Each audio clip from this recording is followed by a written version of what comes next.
بسم اللہ الرحمن الرحیم ام حسبت ان اصحاب الكهف والرقیم كانوا من آیاتنا عجبا اذ اوى الفتية الى الكهف فقالوا ربنا آتنا من لدنك ربنا آتنا من لدنك رحمة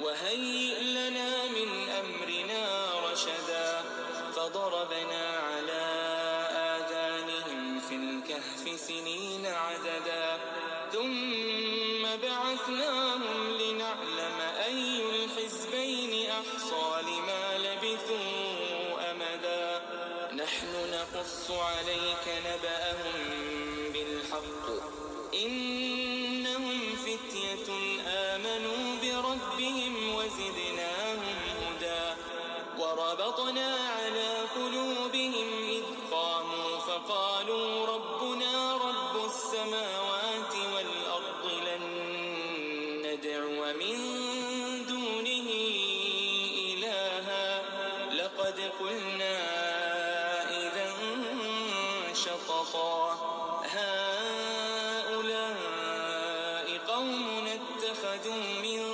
دونه آلهة لولا يأتون عليهم بسلطان بين فمن أظلم ممن افترى على الله كذبا وإذ اعتزلتموهم وما يعبدون إلا الله فأووا إلى الكهف ينشر لكم ربكم من رحمته ويهيئ لكم من أمركم مرفقا اعوذ باللہ من الشیطان الرجیم بسم اللہ الرحمن الرحیم سبحان اللہ وبحمدہ عدد خلقہ ورضا نفسہ وزینۃ عرشہ ومداد کلماتہ الصلاۃ والسلام علی اشرف الانبیاء والمرسلین نبینا محمد صلی اللہ علیہ وآلہ وصحبہ اجمعین اما بعد رب اشرح لی صدری ویسر لی امری واحلل عقدۃ من لسانی یفقہوا قولی آمین یا رب العالمین۔ السلام علیکم ورحمۃ اللہ وبرکاتہ۔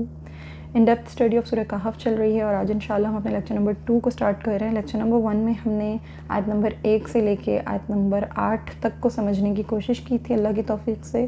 آج انشاءاللہ تعالیٰ کوشش کریں گے کہ آیت نمبر 9 سے لے کے آیت نمبر 16 تک کو اچھے طریقے سے سمجھنے کی کوشش کریں، اور شروع کرنے سے پہلے اللہ سے دعا کرتے ہیں کہ اللہ تعالیٰ یہ پڑھنا پڑھانا سیکھنا سکھانا میرے اور آپ کے حق میں قبول فرمائے، اس میں ہمیں برکت عطا کرے، استقامت عطا فرمائے، اور ہماری جو بھی کوتاہیاں ہوں شارٹ کمنگز ہوں اللہ تعالیٰ ان سے درگزر فرمائے، اس میں ہمیں معاف کرے اور اسے ہمارے لیے دنیا اور آخرت میں ذخیرہ خیر بنائے، آمین یا رب العالمین۔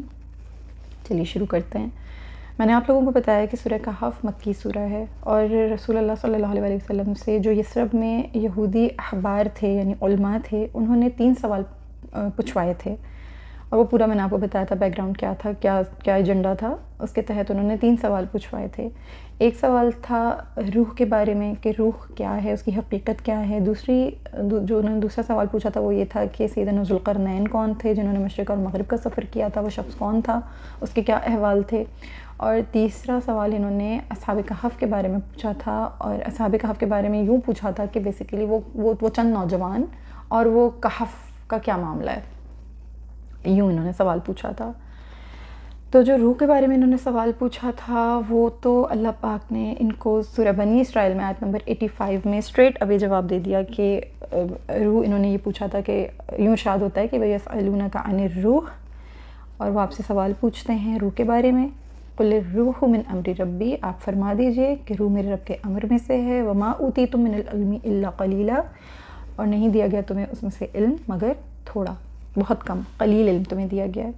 نبی اکرم صلی اللہ علیہ وسلم کی زبان مبارک سے جب یہ جواب یہودی احبار تک پہنچا تو ان کے ذہنوں میں، کیونکہ یہ بدنیتی تھی، یہ جانتے تھے کہ عرب ایک بہت ہی ایسی سوسائٹی ہے جہاں پر تعلیم کا فقدان ہے، علم نہیں ہے ان کے پاس، اور یہ ایک جاہل سا معاشرہ ہے، بگڑا ہوا معاشرہ ہے، اور یہاں پر ابھی رسول اللہ صلی اللہ علیہ وسلم انہیں تعلیمات دے رہے ہیں، ابھی اللہ کی پہچان کروا رہے ہیں، ابھی ان کو نبوت کے بارے میں آگاہی دے رہے ہیں اور اپنا حق سچ نبی ہونا ان کو سمجھا رہے ہیں۔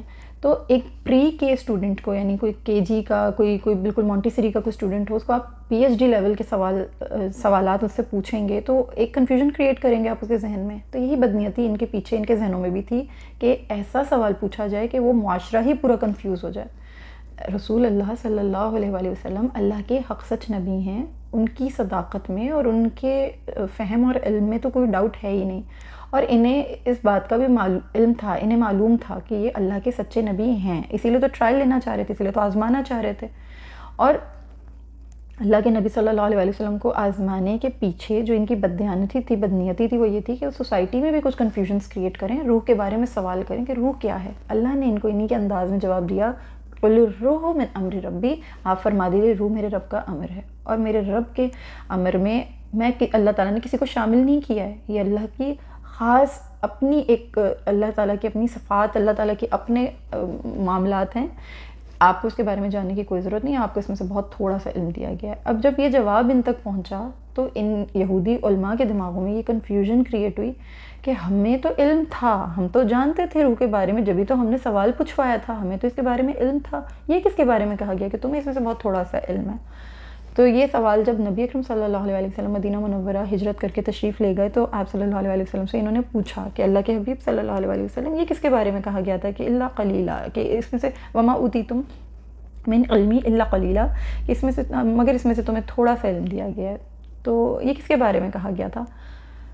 تو اللہ کے رسول صلی اللہ علیہ وسلم نے ان کا سوال سننے کے بعد جواب دیا کہ دونوں کے لیے، دونوں، یعنی انہوں نے یہ پوچھا تھا کہ یہ مشرکین عرب کے لیے کہا گیا ہے یا یہود کے لیے کہا گیا ہے.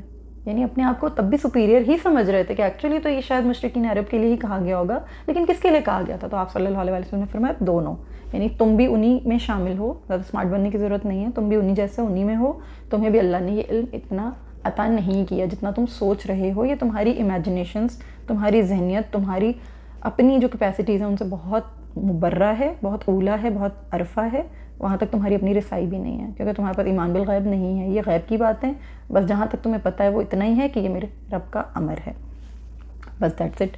اللہ تعالیٰ نے ان کا سوال انہی کے انداز میں یہیں پر چپ کروا دیا، ان کا منہ اللہ تعالیٰ نے یہیں پر بند کروا دیا کہ تم اگر اس خوش فہمی میں کہ تمہیں بہت علم ہے، تم بہت جانتے ہو، تمہارے پاس بھی علم نہیں ہے، تمہارے پاس بھی تھوڑا سا ہی علم ہے. پہلا سوال ان کا اللہ تعالیٰ نے یوں ان کو بیان کیا. دوسرا سوال انہوں نے پوچھا سیدنا ذوالقرنین کے بارے میں، انشاءاللہ تعالیٰ وہ ہم آگے جا کے پڑھیں گے. وہ آیات جو ہیں وہ آخری کے رکوع میں آئیں گی، آخری کے جو بعد کے جو قصے ہیں انشاءاللہ تعالیٰ، جو آخر کے جو دو خضر علیہ السلام، موسیٰ علیہ السلام اور پھر سیدنا ذوالقرنین، تو یہ وہاں پر انشاءاللہ ان کے جوابات ملیں گے. دونوں سوالات کا اسلوب اسی طریقے سے اللہ نے بیان فرمایا، یسألونک عن الروح، اور دوسرا سوال جو پوچھا تھا اس میں اللہ تعالیٰ نے یوں ہی فرمایا کہ یسألونک عن ذوالقرنین، کہ وہ آپ سے سوال پوچھتے ہیں ذوالقرنین کے بارے میں. تو اللہ نے پھر ان کے بھی معاملات کو وہاں پر ارشاد فرمایا. انہوں نے در حقیقت جو سیدنا ذوالقرنین کے بارے میں پوچھا تھا تو یاجوج ماجوج کے بارے میں بھی چھوٹی موٹی سی ان کو، تاکہ کچھ پہنچ ان کو لگے، کچھ ان کو سمجھ لگے، انہوں نے ان کے بارے میں بھی در حقیقت جاننے کی کوشش کی تھی، کیونکہ وہ major signs of end of times کی ہیں، میجر سائنز ہیں لاسٹ ڈیز کے، یعنی قیامت، قرب قیامت کے آخری جو وقت ہوں گے، آخری ایام جو ہیں، ان میں بہت میجر سائن ہے یاجوج ماجوج. تو انہوں نے اس کے بارے میں بھی پوچھوانے کی، جاننے کی کوشش کی تھی رسول اللہ صلی اللہ علیہ وسلم سے. تو اللہ تعالیٰ نے تفصیلاً جوابات وہاں پر بھی ارشاد فرمائے ان کو، اور اس اسلوب جو ہے اللہ تعالیٰ نے دونوں کا اسی انداز میں اپنایا. سبحان اللہ العظیم، اللہ تعالیٰ نے جواب دیا. تیسرا جو انہوں نے سوال پوچھا تھا وہ اصل میں تھا اصحاب کہف کے بارے میں، یعنی کہف جو غار تھی اور چند نوجوان. اب اس کو سمجھنے کی ضرورت ہے کیونکہ آیت نمبر 9 سے ہم انہی کے بارے میں جاننے کی کوشش کریں گے، وہ چند جو نوجوان تھے جو غار میں تھے ان کے بارے میں.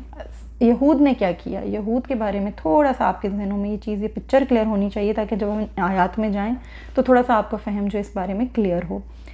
اصحاب کہف جو تھا نا، ان کے بارے میں جو سوال پوچھا تھا کہ وہ کہف اور چند نوجوان، ان کا سوال کچھ اس قسم کا تھا کہ ان کے بارے میں بتائیں، وہ جو کہف اور جو چند نوجوان تھے اس کے بارے میں آپ کیا جانتے ہیں. در حقیقت یہ سوال بھی حقیقت کے اعتبار سے انڈائریکٹلی تھا، یہ انڈائریکٹلی ہی پوچھا گیا تھا. جیسے یاجوج ماجوج کے بارے میں انہوں نے انڈائریکٹلی پوچھا کہ سیدنا ذوالقرنین کو پوچھتے ہوئے انہوں نے یاجوج ماجوج کے بارے میں جاننے کی کوشش کی، انہوں نے یہ بھی انڈائریکٹلی ہی پوچھا اصحاب کہف کے بارے میں، جو کہف کا جو سوال پوچھا تھا. دوسری بات یہ تھی کہ اس سوال میں قیامت کے دن اٹھائے جانے کی حقیقتیں بھی پوشیدہ ہیں، لہٰذا اللہ رب العالمین نے نا ان کا جو ٹارگیٹ تھا اس ٹارگیٹ کو اللہ تعالیٰ نے سمجھتے ہوئے ان کو جوابات دیے تھے. انہوں نے جو یہ جو کہف اور چند نوجوانوں کے بارے میں پوچھا تھا، یہ اصل میں انہوں نے دجال کے بارے میں پوچھا تھا. دجال تھا اس کے پیچھے، دجال کے دجل کے بارے میں پوچھا تھا. جو اصحاب کہف جو حقیقی کردار قرآن کریم میں بیان کیے گئے ہیں، جو بتائے گئے ہیں، وہ یقیناً اللہ رب العالمین نے محفوظ فرمائے ہیں. ان کے کرداروں پہ اللہ تعالیٰ نے خاص روشنی فرمائی ہے، ان کے توحید کے بارے میں، ان کی ایمان کی حفاظت کے بارے میں، ان کی استقامت کے بارے میں، اور پھر ان کا جو اتنی لمبی نیند کے بعد دوبارہ سے اٹھنا، کانشیس ہونا اور وہیں کا وہیں اسی حالت میں پرزرو رہنا، ان سارے معاملات کے اوپر روشنی ڈالتے ہوئے اللہ تعالیٰ نے کئی ایسے خوبصورت پوائنٹس سامنے لا کے رکھے ہیں جو ان کی اپنی سوچ کے مطابق بھی بہت اوپر کی باتیں تھیں. یہ ان کے دماغوں میں اصل میں جو پیچھے جو ٹارگٹ تھا اللہ رب العالمین وہ جانتے تھے، اس کے جوابات اللہ نے ان کو ارشاد فرمائے. ان کی بدنیتیوں سے اللہ تعالیٰ واقف تھے. تفصیلی روشنی اللہ پاک نے ڈالی اور ان کو تکے لگانے کے لیے چھوڑ دیا، ان کو گیسی کرنے کے لیے چھوڑ دیا کہ انہوں نے جو پوچھا تھا اللہ رب العالمین نے وہ نام ظاہر کیے بغیر، وہ دجال کا نام ظاہر کیے بغیر اس کا نام کہیں مینشن نہیں کیا. نہ صرف سورہ کہف میں مینشن نہیں کیا، اللہ نے پورے قرآن میں بھی مینشن نہیں کیا. کہیں پر بھی آپ کو پورے قرآن میں دجال کا نام ملے گا ہی نہیں. ایک بات کو ہمیشہ ذہن میں رکھیے گا کہ سورہ کہف آخر الزمان کو، جو آخری وقت ہے، اینڈ آف ٹائمز ہے، یہ سارے موضوعات اس وقت کو کور کر رہے ہیں. اسی لیے اس کے لیے تاکید کی گئی ہے کہ اس کو ہر جمعے کو ریسائٹ کرنا ہے، ہمیں ہر جمعے کو اس کو تلاوت کرنا ہے، اس کو پڑھنا ہے، اس کے مضامین کو سمجھنا ہے. اور اول 10 آیات جو ہیں انہی میں یہ 9 اور 10 آیتیں حفظ کرنے کا حکم دیا گیا ہے. کیوں؟ کیونکہ یہاں سے بات، جہاں سے آیت نمبر 9 سے بات شروع ہو رہی ہے، اس میں در پردہ در حقیقت دجال کے بارے میں بھی کہیں نہ کہیں اشارہ ملتا ہے. اللہ رب العالمین نے ظاہر نہیں کیا نام کو، مگر اشارہ پورا دیا اور ان یہودیوں کو تکے مارنے کے لیے چھوڑ دیا. پھر جب نبی صلی اللہ علیہ وسلم مدینہ منورہ تشریف لے گئے تو آیات میں کھل کر آپ صلی اللہ علیہ وسلم نے تفصیلاً روشنی ڈالی دجال کے اوپر. تو بہت خوبصورت آیات ہیں، بہت اچھے طریقے سے اللہ پاک نے ان کے باتوں کا، ان کے سوالوں کا جواب دیا ہے. ہم انشاءاللہ اللہ تعالیٰ کی توفیق سے اس کو سمجھنے کی کوشش کریں گے اور لنک خود بخود انشاءاللہ تعالیٰ اسٹیبلش ہو جائے گا. زبان مبارک سے جب نبی اکرم صلی اللہ علیہ وسلم کی احادیث مبارکہ سنی تو پھر خود بخود جو لنک تھا وہ اسٹیبلش ہو گیا تھا ان کے ذہنوں میں بھی، اور ان کو سمجھ میں آ گیا تھا کہ اللہ پاک سمجھ گئے کہ ہم جو ہڈن ٹارگٹ تھا ہمارا وہ کیا تھا. یعنی یہ ان کی چالاکیوں کو ان سے زیادہ ان کا رب جانتا ہے. تو اللہ نے ان کو انہی کے انداز میں جواب دیا اور سیدھا نہیں. دیکھیں اسلوب یہاں پر وہ نہیں وہ یسألونک، انہوں نے پوچھا اصحاب کہف کے بارے میں تو ہم آپ کو بتا رہے ہیں، ایسے نہیں. اللہ نے ان سے استفہامی انداز میں جو ہے کلام فرمایا. استفہامی انداز میں اللہ نے اصحاب کہف کی گفتگو کو یہاں سے شروع فرمایا. یہ جو آیت نمبر 9 ہے اس میں یہاں سے اللہ پاک نے ارشاد مبارک فرمایا کہ ام حسبت ان اصحاب الکہف والرقیم کانوا من آیاتنا عجبا، نہیں کیا آپ یہ خیال کرتے ہیں کہ کہف و رقیم والے ہمارے عجائبات میں سے کوئی عجیب چیز تھے؟ یہ جو استفہام ہے نا، یہ دیکھیں یہ جو ام ہے، بیسیکلی ام کو سمجھیں کہ ام کیا ہے. ام سے بات ہوئی شروع کیا ہے کہ ام آتا ہے کیا کے معنی میں، ام استعمال ہوتا ہے یا کے معنی میں، خواہ کے معنی میں. اس کو اس طرح سے استعمال کیا جاتا ہے. بلکہ کے معنی میں استعمال کیا جاتا ہے اس کو، بلکہ، کیا، خواہ، یا. اور یہ حرف عطف بھی ہے، بیسیکلی یہ حرف ہی ہے اور یہ استفہامیہ ہو کے آتا ہے، انٹروگیٹو ہو کر آتا ہے. یعنی اس میں سوال ہوتا ہے، سوالیہ طور پر یہ پوچھا جاتا ہے. اور حسبتہ کا معنی ہے، حسبتہ حسبہ سے ہے. حسبہ کا معنی ہوتا ہے خیال کرنا یا گمان کرنا. تو اللہ نے ان سے استفہامی انداز میں گفتگو فرمائی. شروع ہی بات کو یہاں سے کیا، کیا آپ یہ خیال کرتے ہیں کہ کہف اور رقیم والے ہمارے عجائبات میں سے کوئی عجیب چیز تھے؟ ایسا نہیں ہے. مطلب اللہ تعالیٰ نے بیسیکلی کیا فرمانا چاہا ہے کہ ایسا نہیں ہے. خداوند عالم کی جو عظیم الشان نشانیاں ہیں وہ اور بھی بہت ساری ہیں. استفہام انکاری ہے بیسیکلی کہ کیا آپ یہ سمجھتے ہیں، کیا آپ کو یہ لگتا ہے، کیا یہ خیال کرتے ہیں کہ اصحاب کہف والے رقیم والے ہماری عجیب نشانیوں میں سے ایسا نہیں ہے. زمین اور اس کی مختلف انواع کو دیکھیں، متعدد اجناس کو دیکھیں، جو موجودات ہیں جن کی کوئی گنتی ہی نہیں ہے، آپ گن ہی نہیں سکتے ان کو، آپ کاؤنٹ ہی نہیں کر سکتے، ان کو دیکھیں. اور اللہ نے ان کو اس زمین کی زینت بنایا ہے. سب سے بڑی بات، اللہ نے ان کو اس زمین کی زینت بنایا ہے. تو کیا یہ کہیں زیادہ تعجب آفرین بات نہیں ہے کہ اتنی خوبصورت چیزوں کو جن کو اللہ نے زینت بنا دے، پھر اللہ تعالیٰ ان کو خاک میں بھی ملا دیں گے، وہ خاک میں مل جانا ان چیزوں کو اور اپنی اصل کی طرف لوٹ جانا ہے. یہ زیادہ عجیب بات ہے. یہ آیتیں قدرت ہیں، یہ ہیں نشانیاں قدرت کی. ان کو غور سے سمجھیں، ان کو دیکھیں. آپ اصحاب کہف اور رقیم والوں کو جو ہے عجیب نشانی سمجھتے ہیں. یعنی اس سے پہلے آیتیں دیکھیں نا آپ، آیت نمبر 7 میں اللہ تعالیٰ نے کیا فرمایا تھا کہ انا جعلنا معال الارض زینۃ اللہ انا جعلنا معال الارض زینۃ اللہ لنبلوہم ایہم احسن عملا. ٹھیک ہے، زینت دنیا کے بارے میں اللہ تعالیٰ نے بتایا کہ جو کچھ زینتوں میں شامل ہے، دنیا کی جتنی بھی آسائشیں ہیں، خوبصورتیاں ہیں، موجودات ہیں، جو کچھ بھی ہے وہ سب کمال قدرت و صنعت و وحدت، ذات و صفات پر دلالت کرنے والی چیزیں اللہ تعالیٰ کی. وہ زینت ہے اس دنیا کی. جو کچھ بھی اللہ پاک نے یہاں پر بنایا ہے اس دنیا کے لیے، ٹھیک ہے نا، اس کو زینت بنا دیا. اور پھر اگلی آیت میں اللہ تعالیٰ فرما رہے وَمَا لَجَاعِلُونَ مَا عَلَيْهَا صَعِيدًا إِنَّا لَجَاعِلُونَ مَا عَلَيْهَا صَعِيدًا جُرُوزًا. اور یقیناً ہم ان سب چیزوں کو چٹیل میدان بنا دیں گے. یعنی اتنی خوبصورت زینت کو اس میں دل لگانے کی ضرورت نہیں ہے، وہ سب کو تو واپس اپنی اصل کی طرف لوٹنے والا ہے. اور یہ ساری چیزیں جو قدرت کی نشانیاں، جو عجائبات ہیں، ان کو دیکھنے اور سمجھنے کے بجائے آپ ان میں الجھے ہوئے ہیں. اب سمجھیں اصحاب کہف، اصحاب رقیم، یہ مطلب یہ کیا ہیں؟ یہ اصل کردار ہیں. اصل میں یہ کہف کہتے ہیں ایسی پہاڑی کو جو کھلی ہو، جس کا جو منہ ہو، جو کسی کھلے غار میں ایک ایسی کھو ہو یا ایسا علاقہ، ایک ایسی جگہ، ایک ایسا احاطہ سا ہو جو تھوڑا کھلا ہو. ٹھیک ہے، اس کو کہتے ہیں کہف، کھلے علاقے کو. غار کا جو دہانہ ہوتا ہے نا وہ تنگ ہوتا ہے اور اس میں کشادگی نہیں ہوتی ہے. جیسے غار ہرا ہے، جو مکہ اور مدینہ جاتے ہیں، مکہ گئے ہوئے ہیں اور حج عمرہ کیا جنہوں نے، انہیں پتہ ہے غار ہرا کی اگر انہوں نے زیارت کی تو انہیں پتہ ہے کتنا چھوٹا سا غار ہے، کتنا تنگ سا غار ہے. کہف اس سے مختلف ہوتا ہے. کہف تھوڑا کھلا ہوتا ہے. کہف کا جو منہ ہوتا ہے، اس کا جو دہانہ ہوتا ہے وہ کھلا ہوتا ہے اور کسی پہاڑی کے اوپر ہوتا ہے یا کسی پہاڑ کے اوپر ہوتا ہے، کھلا ہوتا ہے. لیکن اور رقیم سے کیا مراد ہے؟ رقیم سے مراد جو سب سے بہترین قول ہے وہ سعید بن جبیر رضی اللہ تعالیٰ عنہ کا ہے کہ یہ رانگ یا پتھر کی ایک تختی تھی جس میں اصحاب کہف کے نام اور ان کا قصہ لکھا ہوا تھا. اس قول پر رقیم جو ہے نا وہ رقم سے مشتق ہے. رقم کا معنی ہوتا ہے لکھنا، رقم کر دینا. کہتے ہیں نا کسی چیز کو کہ ہم نے اس بات کو رقم کر دیا، تاریخ رقم کر دی ہم نے. یہ وہ اس طرح سے ہے، وہاں سے ہے یہ لفظ. اور رقیم بمعنی مرقوم ہوگا. ٹھیک ہے، مرقوم یعنی لکھا ہوا. وہ ایک تختی تھی جس کے اوپر اصحاب کہف کا نام اور ان کے تمام حالات و واقعات لکھے گئے تھے. تو یہ اس کی طرف اشارہ ہے. ایک روایت میں حضرت ابن عباس رضی اللہ تعالیٰ عنہما کا قول آیا ہے کہ رقیم اس وادی کا نام تھا جس میں اصحاب کہف کا غار تھا. اس قول پر رقیم کا جو مشتق ہے وہ رقمۃ الوادی ہے، یعنی وادی کا کنارہ. ٹھیک ہے.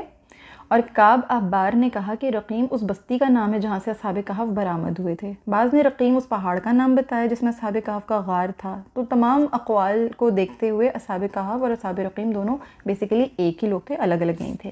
ٹھیک ہے، تو ہمیں سمجھ میں آ گیا کہ اصحاب کہف جو تھے یہ ایک غار تھا جس میں یہ کچھ لوگ تھے، چند نوجوان تھے.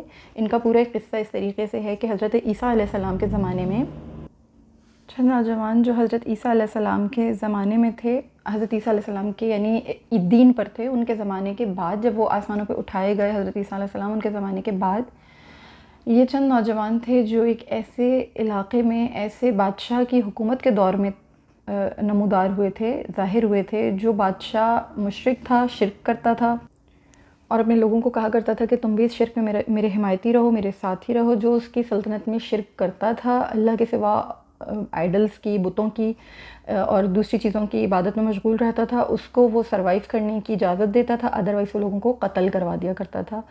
اس کا جو اسٹیٹ تھا، اگر کسی کو اسٹیٹس چاہیے تھا وہاں پر یعنی رہنے کے لیے، جسے کہتے ہیں کہ اپنی پہچان چاہیے تھی، تو اس کو شرک کرنا تھا، ورنہ اس کی اس ملک میں کوئی پہچان نہیں تھی، کوئی آئیڈینٹی نہیں تھی. یا تو اسے قتل کر دیا جائے گا یا پھر اس کو وہ جگہ چھوڑنی پڑے گی. لہٰذا اور اگر جگہ بھی چھوڑے گا تو بھی اگر بادشاہ چاہے گا تو اسے ڈھونڈ کے ڈھانٹ کے کہیں سے بھی اس کو قتل وتل کر دے گا، جان سے مار دینا ہی. یعنی وہاں پر جو ڈیتھ سینٹنس وہاں پر اصل میں قائم تھا. یہ چند نوجوان تھے جو اس کفریہ ماحول میں، کفریہ جو ایک پوری معاشرت تھی اور ہر طرف جو خدا کے نام پر جو بدکاریاں ہو رہی تھیں، جو ظلم ہو رہا تھا شرک کے پردے میں، اس کے خلاف اکٹھے ہوئے، یہ جمع ہوئے. ان کے دل کے اندر اللہ تعالیٰ نے یہ خیال ڈالا کہ یہ چیز غلط ہے، یہ چیز ٹھیک نہیں ہے، اور ہمیں اللہ نے ان کو آگہی دی، انہیں شعور دیا، انہیں بیداری دی. یہ اندر سے ان کی طبیعتوں کے اندر یہ ایک بے چینی پیدا ہوئی اور انہوں نے کہا کہ نہیں، ہم اس بات سے، اس شرک سے ہم بیزار ہیں اور ہم اعلان کرتے ہیں اپنی بیزاری کا، اور ہم اس معاشرے سے ہم ٹوٹلی علیحدہ ہیں، ہم ان کو فالو نہیں کریں گے. چاہے ہمارے باپ دادا بھی اس کو فالو کرتے ہیں، ہم اس کو فالو نہیں کریں گے. جب انہوں نے یہ علم بغاوت اٹھایا تو بادشاہ نے انہیں یہ کہا کہ تمہیں میں کچھ دنوں کی مہلت دے رہا ہوں کیونکہ تم نوجوان ہو، اور ان میں سے کچھ اچھے گھرانوں کے بھی تھے، یعنی کچھ رؤوسا وغیرہ کے بھی تھے جن کے والدین کفر کرتے تھے، شرک پہ تھے، تو وہ ایک ان کو جیسے ایک سمجھ لیجئے کہ تھوڑی سی ان کو ایک سہولت دی گئی، رعایت دی گئی ان کے باپ دادا کی وجہ سے، ان کی فیملی بیک گراؤنڈ کی وجہ سے کہ تم نوجوان ہو، ہم تمہیں قتل نہیں کرنا چاہتا ہوں، لیکن میں تمہیں تھوڑا ٹائم دیتا ہوں، سوچ لو، غور کر لو، ورنہ تو پھر تمہارا بھی جواب، تمہارا بھی علاج جو ہے وہ وہی ہوگا جو باقیوں کا ہوتا ہے۔ تو ان نوجوانوں کو اب سمجھ میں نہیں آیا کہ ہم کیا کریں اور ہمیں کیا کرنا چاہیے، تو انہوں نے سوچا کہ پوری کی پوری جتنی بھی اسٹیٹ ہے یہ پوری مشرک ہے، یہ پوری ایسی ہے کہ اس میں کوئی کہیں پر بھی ہم کسی کے پاس بھی جائیں گے تو وہ ہمارے دین کو اور ہماری جو ہمارے لاجکس ہیں، جو ہمارا ایمان ہے اس کو سمجھ نہیں پائے گا، کیونکہ یہ اندر سے اندھے ہیں، ان کے پاس تو وہ آنکھ ہی نہیں ہے جو اصل میں اندر سے بصیرت ملتی ہے ایک مومن کو، وہ ایمان والے کو ملتی ہے نا، جس کے پاس ایمان نہیں ہوگا اسے کہاں ملے گی؟ تو یہ ہماری اس دور اندیشی کو نہیں سمجھیں گے کہ اس کا آخرت میں بہت بڑا عذاب ہے اور دنیا میں بھی رسوائی ہے، تو ہم یہی کر سکتے ہیں زیادہ سے زیادہ کہ ہم ان سے علیحدہ ہو جائیں، ہمارے پاس نہ ہی کوئی اسباب ہیں اور نہ ہی ہمارے پاس کوئی وسائل ہیں، ہماری مدد اللہ رب العالمین کرے گا۔ انہوں نے توکل کیا اللہ پہ اور اللہ کے اوپر بھروسہ کرتے ہوئے وہ ایک غار میں جا کے انہوں نے پناہ لی، انہیں اس غار کے اندر اللہ تعالیٰ نے 300 سال تک کی نیند عطا کی، وہ نیند کی حالت میں چلے گئے، اللہ رب العالمین نے ان پہ نیند کے پردے ڈال دیے، وہ دنیا کی باہر کی جتنی بھی سچویشن تھی اس سے بالکل بے خبر ہو گئے، انہیں باہر کے بارے میں کچھ بھی پتہ نہیں چلا، اور 300 سال کے اندر وہ جو بادشاہ تھا جس کا نام دقیانوس بتایا جاتا ہے اس کی سلطنت بدل گئی، ظاہر وہ مرکب گیا، 3 صدیاں گزر گئیں۔ جب یہ نوجوان اٹھے تو انہیں محسوس ہوا کہ ہم تو شاید دن کا کچھ حصہ سوئے تھے یا پورا دن سوئے تھے یا دن کا کچھ حصہ سوئے تھے، ان کی حالت بالکل ویسی تھی جیسے یہ سوئے تھے، جاگے تھے تو اسی حالت میں تھے جس حالت میں یہ سوئے تھے۔ تو یہ بات حیران ہوا کہ ہم یہاں کتنا عرصہ رہے ہیں، اور انہیں پھر ان کے 2 گروپس بن گئے، یعنی آدھے لوگ تھے، آدھے جو ان کے ساتھی تھے انہوں نے کہا کہ شاید پورا دن سوئے ہیں، آدھوں نے کہا کہ نہیں دن کا کچھ حصہ سوئے ہیں، اور اس طرح سے ان کی بات چیت ہوئی۔ قرآن نے وہ تمام جتنی ان کی بات چیت تھی، جو یہ بات کر رہے تھے سب کو ریکارڈ کیا، آیات میں ان کا ذکر آئے گا ابھی انشاءاللہ تعالیٰ، میں آپ کو صرف ایک اوور ویو دے کے پھر آیات میں جاؤں گی تاکہ ایک فاؤنڈیشن آپ کی بن چکی ہو۔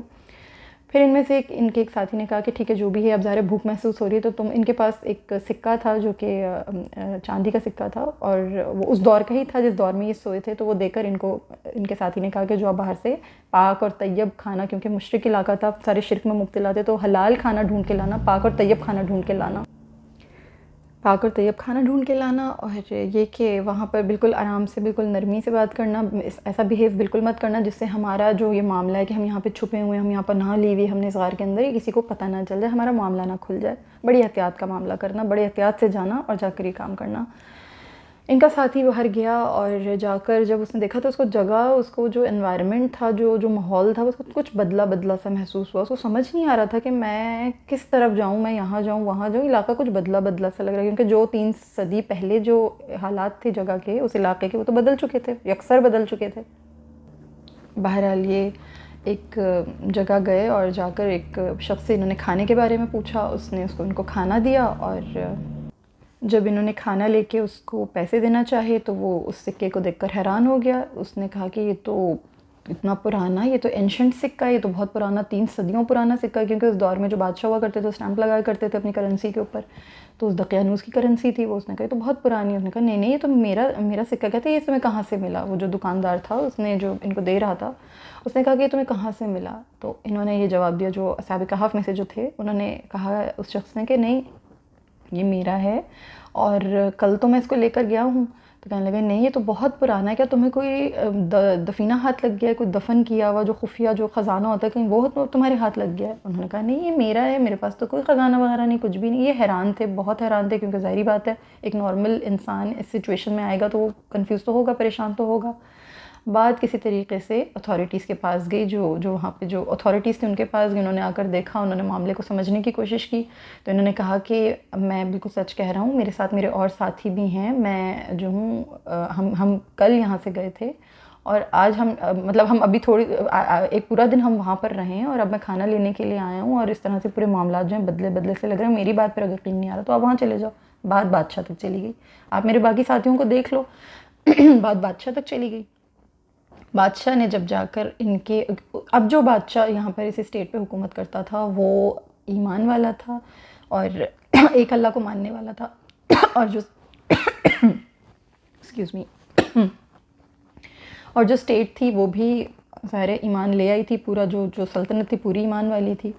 اچھا، اس دور میں کیا ہوا تھا کہ جو اسٹیٹ تھی وہ اس میں کچھ بگاڑ پیدا ہو رہے تھے، لوگوں کے اندر عقیدہ ڈگمگا رہا تھا یہ کہ قیامت کے بعد اگر جسم روحیں اللہ کے سامنے پیش ہوں گی تو کیا جسم بھی اللہ تعالیٰ کے سامنے پیش ہوں گی؟ کیا جسم اور روح دونوں کو عذاب ثواب کا کنسیپٹ ہوگا؟ یعنی یہ اس طرح کی کچھ کنفیوژنز آ رہی تھی۔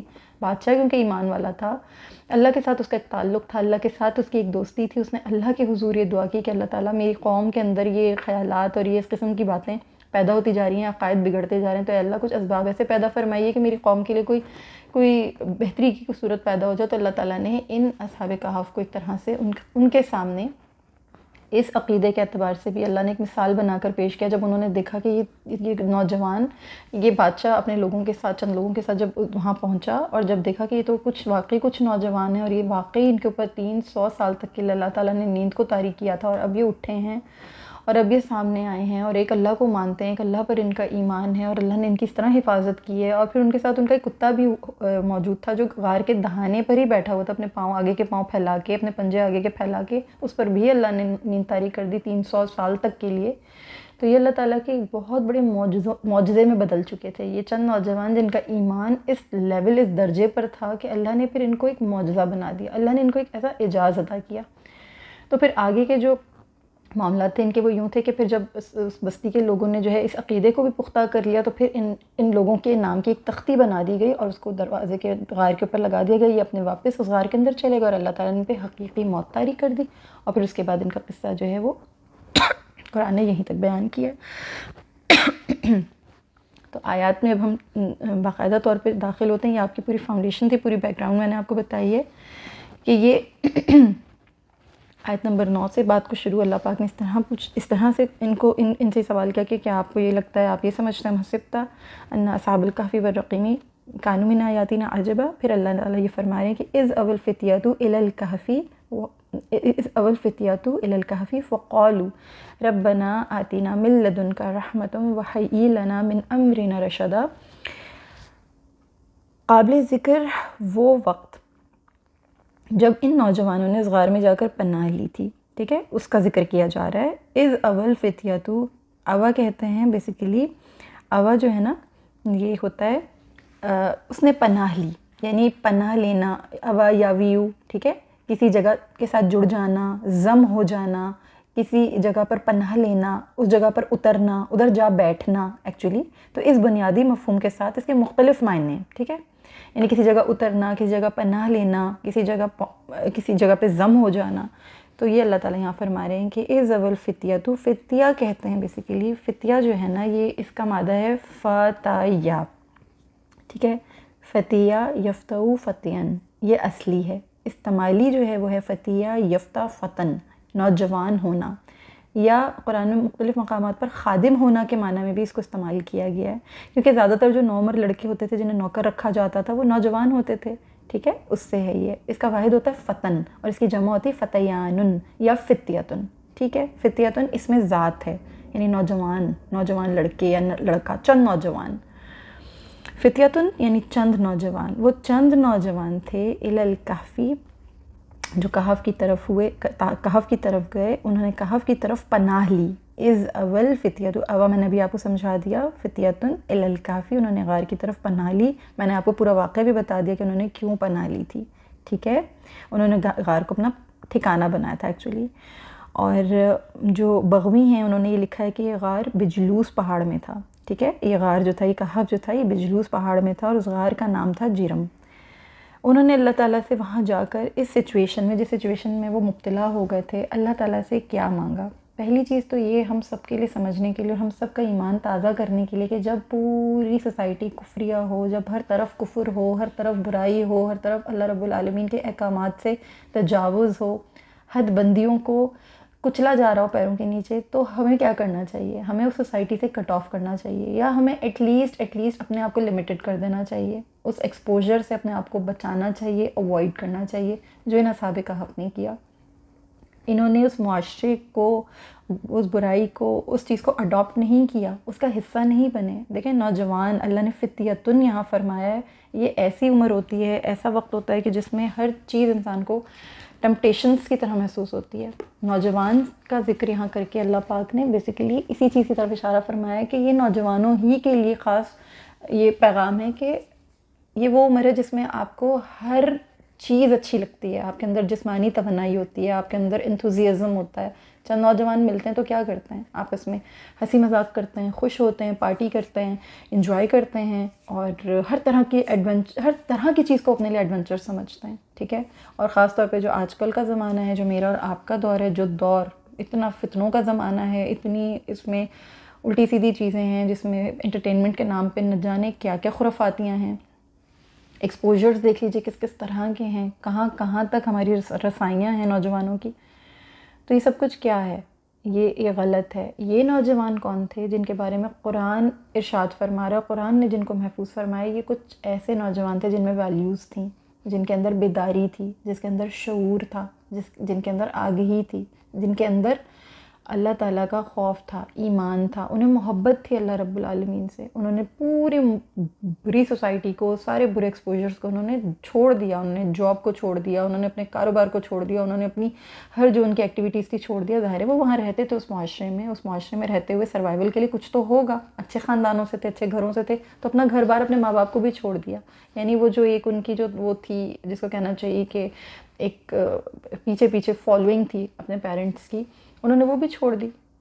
کہ ہمیں صرف اور صرف اپنے رب سے ڈرنا ہے، اپنے رب کے ساتھ جڑنا ہے. ایمان اسی طرح بچتا ہے. ایمان کو بچانے کے لیے سیکریفائزز کرنے پڑتے ہیں، برائیوں کو چھوڑنا پڑتا ہے. دنیا کی لذتیں ہمیں اٹریکشنز پیدا کرتی ہیں، اچھائیاں لگتی ہیں، خوبصورتیاں لگتی ہیں، لیکن انہیں چھوڑنا پڑتا ہے. دل چاہتا ہے کٹنگ کروا کے، خوبصورت کلپس لگا کے، خوبصورت بالوں کو ڈائی کروا کے ہم نکلیں باہر، خوبصورت لگیں، لوگ ہمیں دیکھیں، ہم اٹریکٹ ہوں، لوگ ہم سے اٹریکٹ ہوں. کیا چیز ڈراتی ہے، کیا چیز روکتی ہے؟ اللہ کا خوف، کہ نہیں، اللہ نے منع کیا ہے، اللہ نے مجھے ڈھکنے کا حکم دیا ہے. میں کروں یہ سب کچھ، لیکن میں اپنے پردے میں رہتے ہوئے کروں، میں اپنی چار دیواری میں رہتے ہوئے کروں. یہ میری حدود ہیں، میں نے ان حدود کو نہیں کراس کرنا ہے، میں نے ان سے باہر نہیں آنا ہے. یہ ایمان ہے کہ دل چاہتے ہوئے بھی آپ اس چیز کو اپنے لیے صحیح نہیں سمجھو، برا سمجھو. جس کو اللہ نے آپ کے لیے برا کہہ دیا، جس کو اللہ نے آپ کے لیے غلط سمجھا ہے، اللہ کے رسول نے آپ کو منع کیا ہے، روکا ہے، آپ کو رک جانا ہے، اس سے آگے نہیں بڑھنا ہے. بہت ٹیمپٹیشنز ہیں، بہت چیزیں ہیں جو آپ کو اٹریکٹ کرتی ہیں، برائیوں کی طرف دعوتیں دیتی ہیں، دن رات صبح شام. یہ نوجوان بیٹھ کے نیٹ فلکس پہ اپنے ٹائم کو ضائع نہیں کر رہے تھے. یہ نوجوان مونچھیں رکھ کے اور اپنے مسلز بنا کر اسکن ٹائٹ شرٹس پہن کے آوارہ گردیاں نہیں کر رہے تھے. یہ نوجوان اپنے آپ کو فالتو فضول کاموں میں انگیج نہیں کر رہے تھے، نامحرم لڑکیوں کے نمبرز نہیں ڈھونڈتے پھر رہے تھے، یہ اس قسم کی برائیوں اور خرافاتیوں میں نہیں تھے. یہ تو اس چیز کے لیے آ کے کھڑے ہو گئے جس چیز کے آگے حضرت ابراہیم علیہ السلام نوجوانی میں آ کے کھڑے ہوئے تھے. انہوں نے تو اس سنت کو زندہ کر دیا. پھر اللہ کیوں نہ ان کا ذکر قرآن کریم میں محفوظ فرماتا؟ اللہ رب العالمین نے انہیں معجزہ کیوں بنایا؟ اسی لیے بنایا کیونکہ ان کے ایمان کو اللہ نے قبول فرمایا. انہیں اللہ نے ایمان کی وہ بلندی عطا کی تھی کہ جو رہتی دنیا تک کے نوجوانوں کے لیے مشعل راہ بن گئی. اللہ ہمارے نوجوانوں کو بھی سمجھنے کی توفیق عطا فرمائے. نوجوان ہونا تو فطرت کا ایک اصول ہے، فطرت کا ایک عمل ہے. جوان تو سب نے ہونا ہے، جس کو اللہ توفیق دے گا، جس کو اللہ عمر دے گا، جس کی اللہ عمر دراز کرے گا، اس کے اوپر یہ فیز آئے گا. تو یہ فیز آئے گا تو کس چیز کو ہم نے بچانا ہے، کس چیز کو بوسٹ اپ کرنا ہے؟ وہ ایمان ہے، وہ توحید ہے، وہ اللہ رب العالمین کی معرفت و اللہ رب العالمین کی پہچان ہے. سب سے پہلے وہ ہونی چاہیے. انہوں نے اس کو بچایا، ہر چیز کو چھوڑ دیا، ہر چیز کو اگنور کر دیا. اگر آپ کا نیٹ فلکس کا کوئی سیریز یا نیٹ فلکس کا کوئی پروگرام آپ کو نماز پڑھنے سے روک رہا ہے، نماز کا وقت ہو گیا ہے، تو وہ ٹیمپٹیشن کو چھوڑیں، اس کو چھوڑ کر جائیں، اس کو بند کر دیں، اس کو پاز کر دیں یا اس کو بند کر دیں کہ نہیں، مجھے نماز پڑھنی ہے، مجھے پہلے یہ کام کرنا ہے، میرا ایمان بچے گا اس سے، ورنہ میری نماز خراب ہو جائے گی. وہ نیٹ فلکس آپ کو روکے گا، لیکن کیا چیز آپ کو بلا رہی ہے؟ آپ کو آپ کا ایمان بلا رہا ہے، آپ کو اللہ بلا رہا ہے، آپ کو آپ کا رب بلا رہا ہے، آپ کو فلاح بلا رہی ہے، آپ کو آپ کی نماز بلا رہی ہے جو مومن کی معراج ہے. تو یہ ساری چیزیں اللہ تعالیٰ ہمیں سمجھنے کی توفیق عطا فرمائے.